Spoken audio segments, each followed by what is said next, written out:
The beginnings of initiation are lost in the darkness of time, where the long chain of epochs unfolds.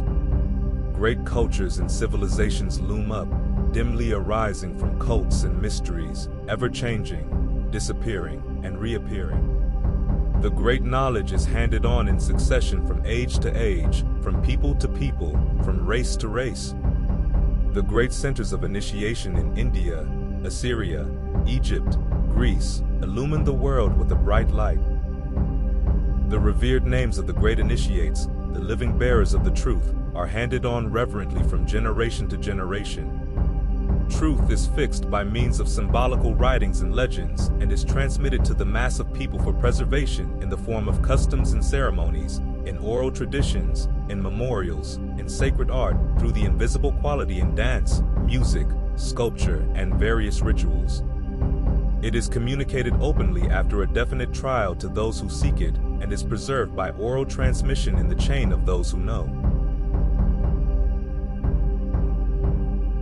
After a certain time has elapsed, the centers of initiation die out one after another, and the ancient knowledge departs through underground channels into the deep, hiding from the eyes of the seekers.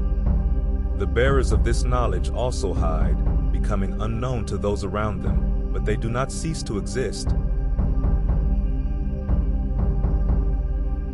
From time to time, separate streams break through to the surface, showing that somewhere deep down in the interior, even in our day, there flows the powerful ancient stream of true knowledge of being. To break through to this stream, to find it, this is the task and the aim of the search.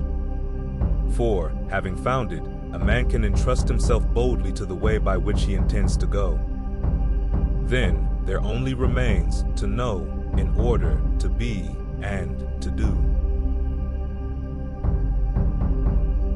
On this way, a man will not be entirely alone. At difficult moments, he will receive support and guidance, for all who follow this way are connected by an uninterrupted chain. Perhaps the only positive result of all wanderings in the winding paths and tracks of occult research will be that, if a man preserves the capacity for sound judgment and thought, he will evolve that special faculty of discrimination which can be called flair. He will discard the ways of psychopathy and error and will persistently search for true ways. And here, as in self-knowledge, the principle which I have already quoted holds good. In order to do, it is necessary to know, but in order to know, it is necessary to find out how to know.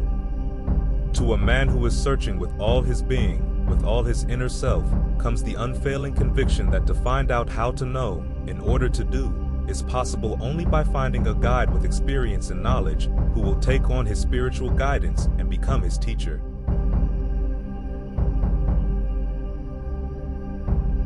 And it is here that a man's flair is more important than anywhere else. He chooses a guide for himself. It is of course an indispensable condition that he choose as a guide a man who knows, or else all meaning of choice is lost.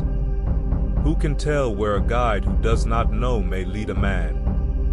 Every seeker dreams of a guide who knows, dreams about him but seldom asks himself objectively and sincerely, is he worthy of being guided? Is he ready to follow the way? Go out one clear starlit night to some open space and look up at the sky, at those millions of worlds over your head. Remember that perhaps on each of them swarm billions of beings, similar to you or perhaps superior to you in their organization. Look at the Milky Way. The Earth cannot even be called a grain of sand in this infinity. It dissolves and vanishes, and with it, you. Where are you?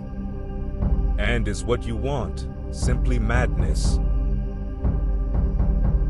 Before all these worlds, ask yourself what are your aims and hopes, your intentions and means of fulfilling them, the demands that may be made upon you, and your preparedness to meet them. A long and difficult journey is before you. You are preparing for a strange and unknown land. The way is infinitely long. You do not know if rest will be possible on the way, nor where it will be possible. You should be prepared for the worst. Take all the necessities for the journey with you. Try to forget nothing, for afterwards it will be too late, and there will be no time to go back for what has been forgotten, to rectify the mistake. Weigh up your strength. Is it sufficient for the whole journey? How soon can you start? Remember that if you spend longer on the way, you will need to carry proportionately more supplies, and this will delay you further both on the way and in your preparations for it. Yet, every minute is precious. Once having decided to go, there is no use wasting time. Do not reckon on trying to come back. This experiment may cost you very dear.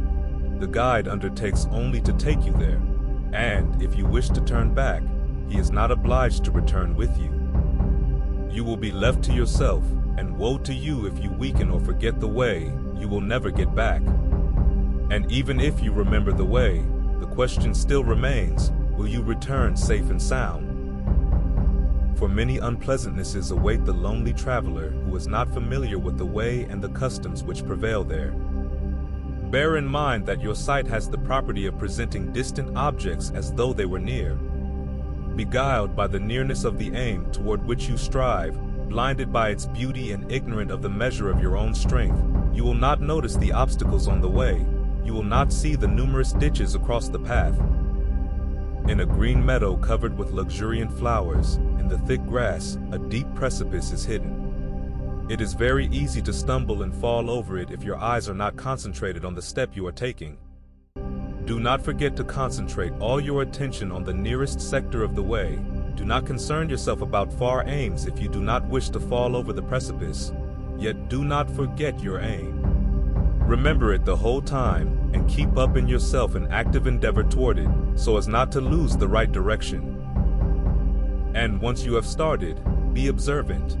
What you have passed through remains behind and will not appear again, so if you fail to notice it at the time, you never will notice it. Do not be over-curious nor waste time on things that attract your attention but are not worth it.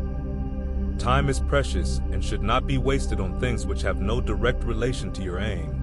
Remember where you are and why you are here. Do not protect yourselves and remember that no effort is made in vain. And now, you can set out on the way.